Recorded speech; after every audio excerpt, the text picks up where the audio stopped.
Achieving those goals is a totally different ballgame. I'm sure you know that if you've run any kind of business before. So where do we need to be in the next month, in 3 months? What do you want? What is it that's going to motivate you in the next 12 months? Whatever your goal period is, that's going to get you really excited. It could be about selling a business. So let's say Q1 is January, February, and March, so 3 months. How do I create measurability for my programs? There's accountability, whether it's just you on your own or you and your team, you need that accountability in place to make it happen. Guys, welcome to today's Elite Coaching Call. The topic I've chosen is one which I think we should be doing as business owners all year round.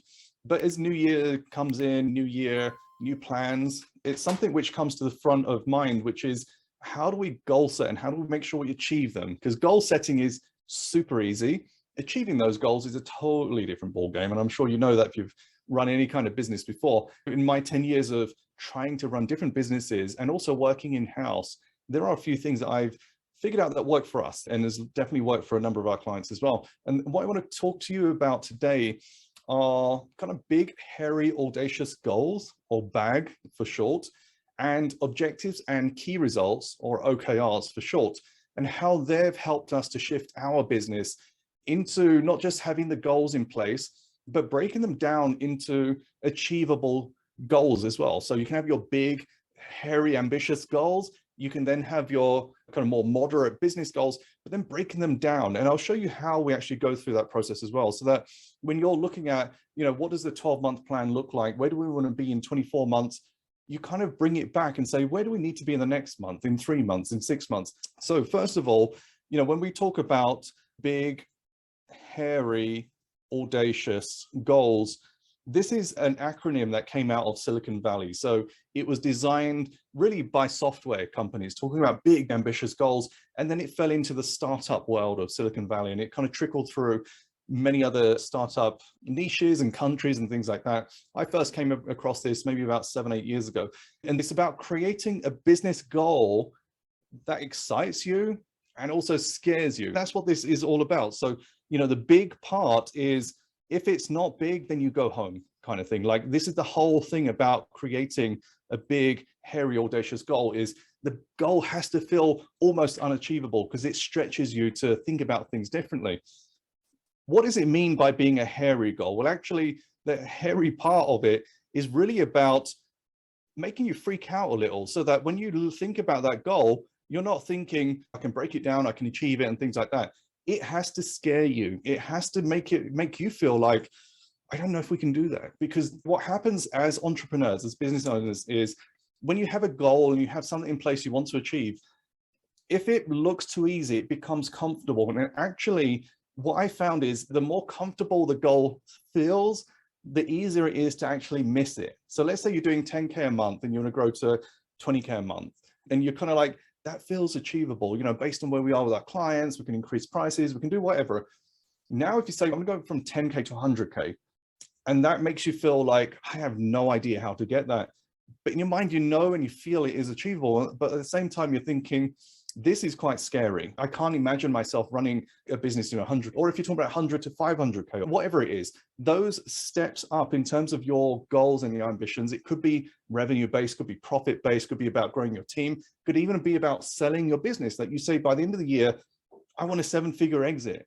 And let's say you're doing 50K a month right now. That's a huge ask. That is a big, hairy, audacious goal, but it's not just good enough to have that goal. It needs to feel achievable as well. The audacious part of it has to make you feel like you're going to achieve something really good at the end of it. So if you think about, it looks more like a teacup, but it's supposed to be a trophy. That's supposed to be something where once you're thinking about your goal, you're thinking, how can I really make sure that I'm going to get as close to it as possible? The audacious part of it has to feel like it's a big reach. So if you say, I want to fly a rocket to the moon, you might not actually get to the moon, but maybe your rocket took off, you built it, you took off, maybe it crashed in the atmosphere. So many people won't even be able to think about how to create a rocket. So just think about your kind of big ambitions and thinking about how you can get there. And the goal part is effectively making sure that it's something achievable at the end of it as well. And this is really where OKRs come into it for me.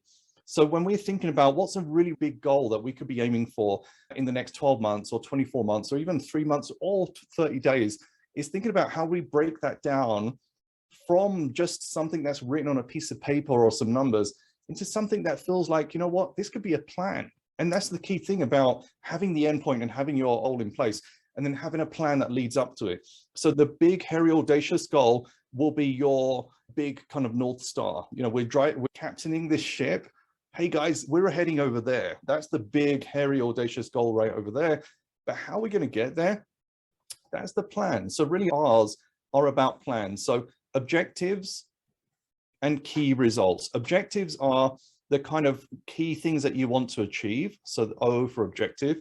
Key results is how you're going to measure how close you've got to there, or how you're en route there. So OKRs, it was something that started off from Intel many decades, maybe 2-3 decades ago, I don't know.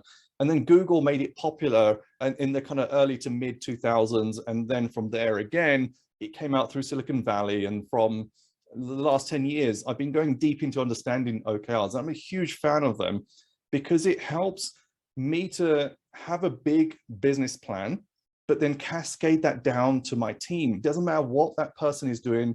It could be someone who's running the marketing and the goals are obvious, you know, drive more traffic, get more people to buy, get them to buy for a higher price. It could be customer service. You know, we want to reduce the amount of touch points with customers. We want to make sure our satisfaction rates levels are super high.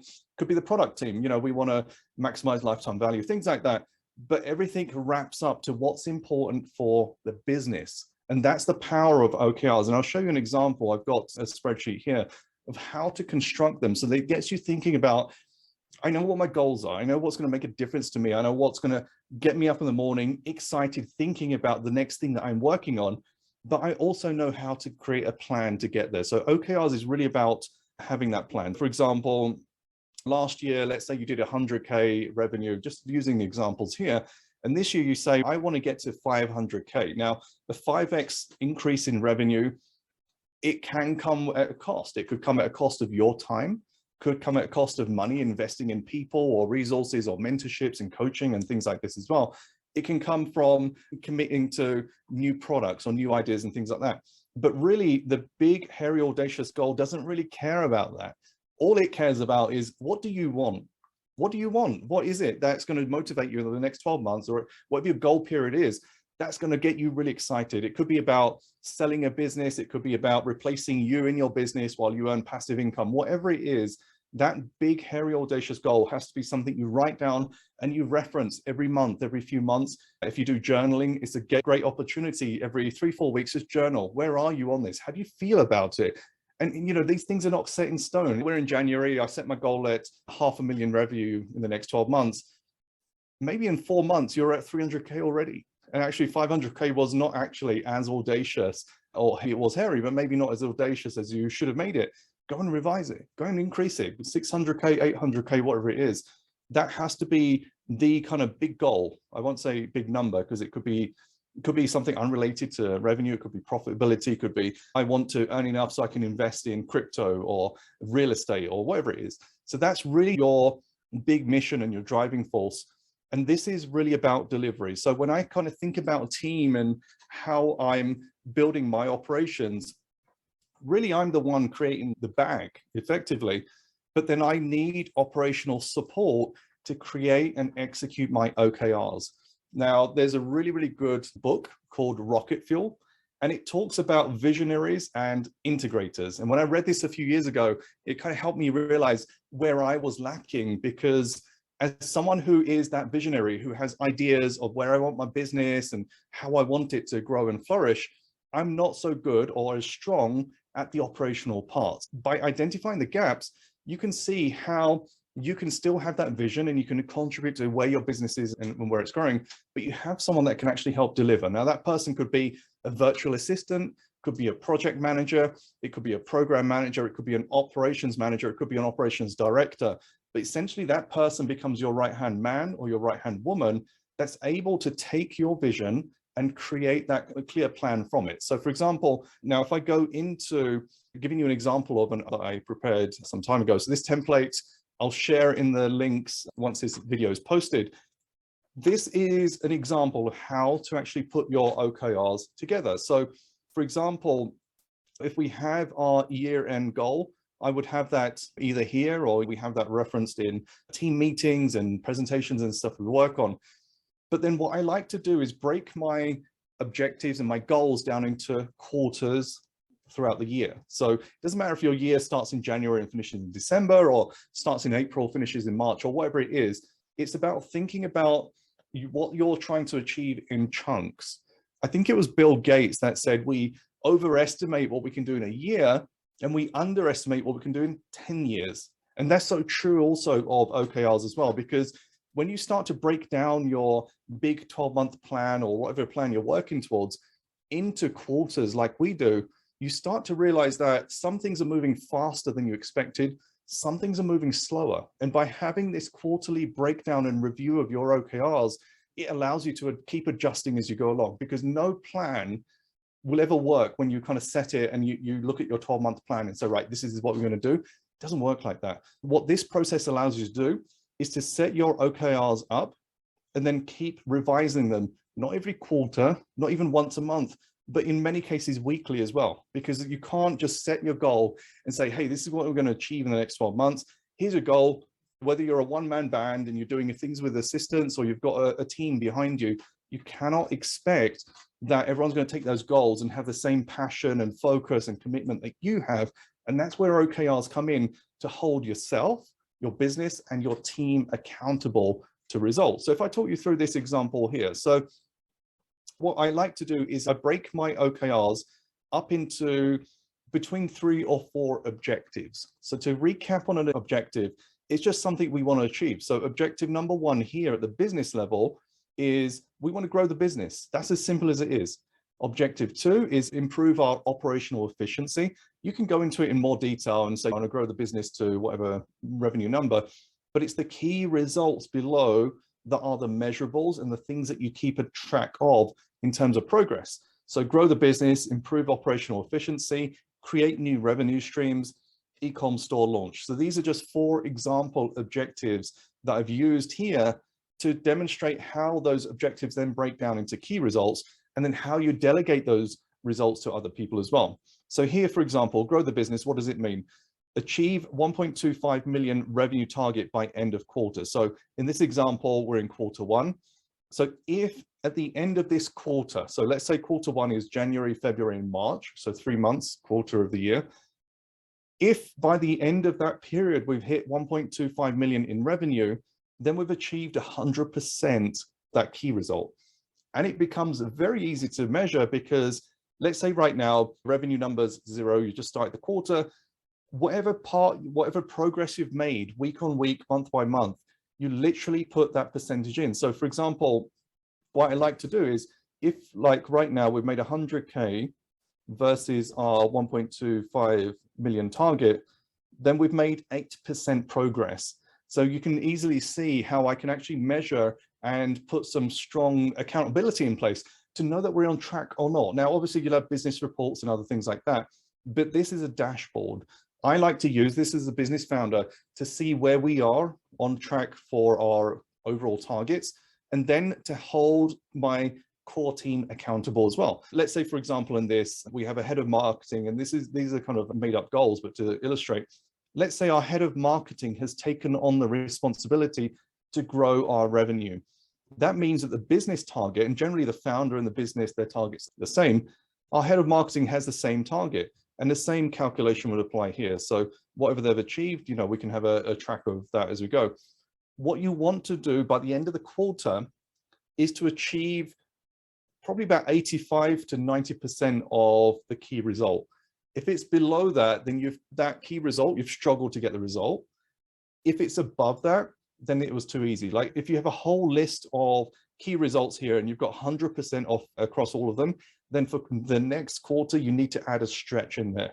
Because again, it's just the way the human mind works, that if it seems too easy, either you will achieve it easily and you'll be under capacity, or you'll think it's too easy and you'll still miss it because you didn't put the focus in. So it's really important to make sure you're putting stretch targets in. So in this example, my real target might be 1 million.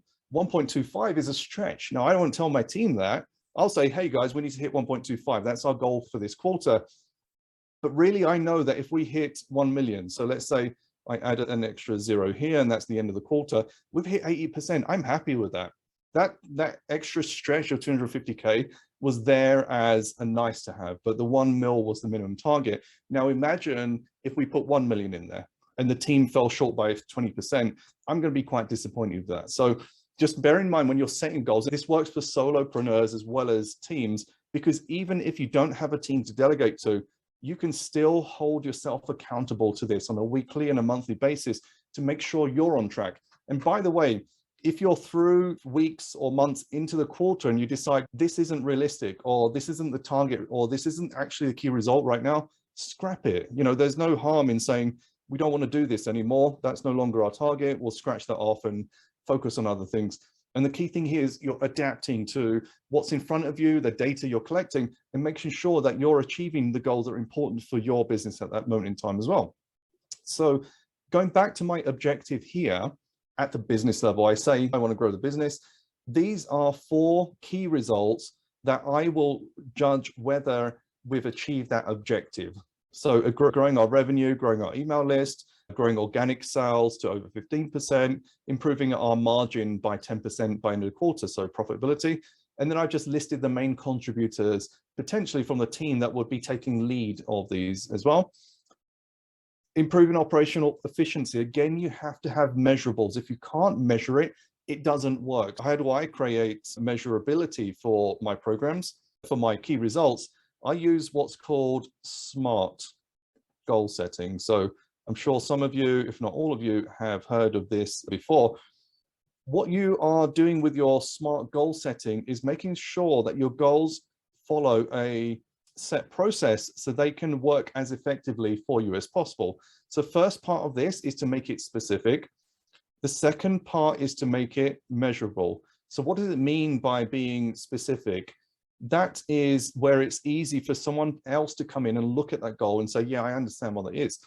Measurement is kind of obvious. You want to make sure that there is a measure at the end of it. So for example, if I go back to some of these examples here, for example, SOPs fully complete and in use by the end of the quarter.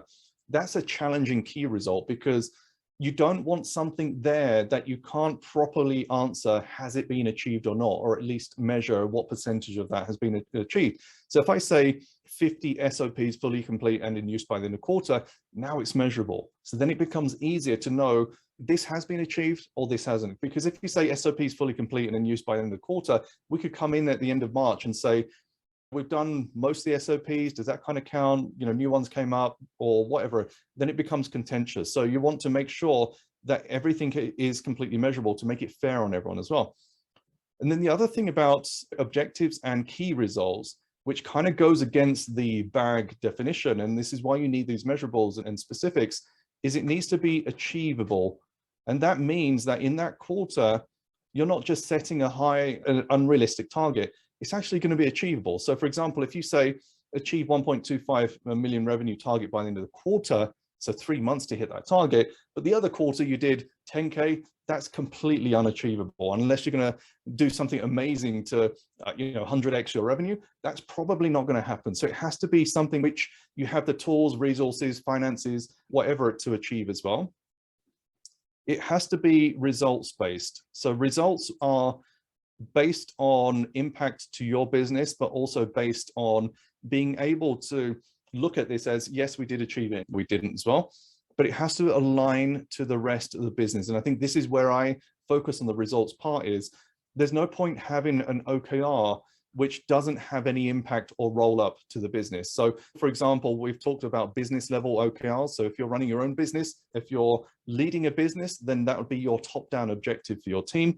Generally, when I've worked with these, I work with my senior team to come up with these. It's not just me saying, hey, by the way, I think we should improve operational efficiency. Most times I'm not so close to it. I need someone from my team saying, hey, by the way, we believe that we could improve our customer service response time by dropping it to 25% from here to here. That's measurable. That's not something I would be necessarily looking at, but someone in my team would bring in. Once that's done, then you want to make sure that each of those has an owner in the business. Now, some of these will be owned by you as a business owner. Some of these might be your customer service rep or your head of customer service or whatever it is. So every single objective here needs an owner. Without the owner, it's not going to work, and it's not going to be accountable in terms of getting those results as well. Then the final one is time-based, or you could call it timely as well. If it isn't time-based, it can't work because you're setting goals here, for example, in Q1 for the next 3 months. And then for Q2, you're setting it again for the next 3 months. If it doesn't have the time-based part of it, then it will just drag on. And the problem with that is, yes, good question that might be in your mind of, yeah, but I've got a goal I want to achieve in 6 months' time. How does it work here? What do you need to do now to enable that goal? If not, then you push that into your Q2 OKRs, and that's fine. But let's say, for example, you need a new media buyer hired for your team to start in April. Well, guess what? You're going to have to start that in February at least, to make sure you've got the hiring in place, that you can actually find someone. You've gone through the hiring process, you've got them trained, and then they're ready to work on your project in April, for example. So your key result for this quarter might be to hire up that person, not necessarily train up, because that goes into Q2. So you can kind of straddle those different quarters to make sure your goals are being delivered across those as well. But they have to be time-based, so that you're setting goals which are focused on specific times, because without the time, this is all about keeping the alignment and the focus on those goals as well. So that's kind of how I like to look at my goals. I start off with my big, hairy, audacious goals, and this could be one thing, it could be two things, it could be three things. These are not necessarily things that you're working towards every single day. But let's say, for example, we want to reach 5 million revenue in the next 12 months. And our goal is 1.25 this quarter, 1.25 the next quarter. Then it could be for the rest of the quarters, and that's fine. We're breaking it down into achievable chunks. So rather than say we want 5 million in the next 12 months, let's break that down. Now, for example, if we had this person here had at paid versus non-paid, you might look at this and say, right now our paid revenue is 80%, non-paid is 20%. We want to achieve this, but we want paid to be 60%, non-paid to be 40%. So you can break those down into targets. So you can make sure that you and your team, or if you're working on yourself, you and yourself are agreeing on what's achievable. Going back to the SMART objectives, right? Is it achievable to drop your paid spend by whatever percentage to get more non-paid? Or your goal might be, we have 80% of our revenue by Facebook. We want to reduce that to 70% Facebook, 10% TikTok, and the rest organic. That has to be in your goals. It has to be set up as a SMART objective, that it's specific. So you say, right, this quarter, we want 10% of our revenue brought in via TikTok. That's then measurable. It's achievable. If you're doing 100K right now, you want an extra 10%, that's 10K via TikTok. That could work. But also be thinking about not just, is it achievable? Yeah, I could probably do 10K.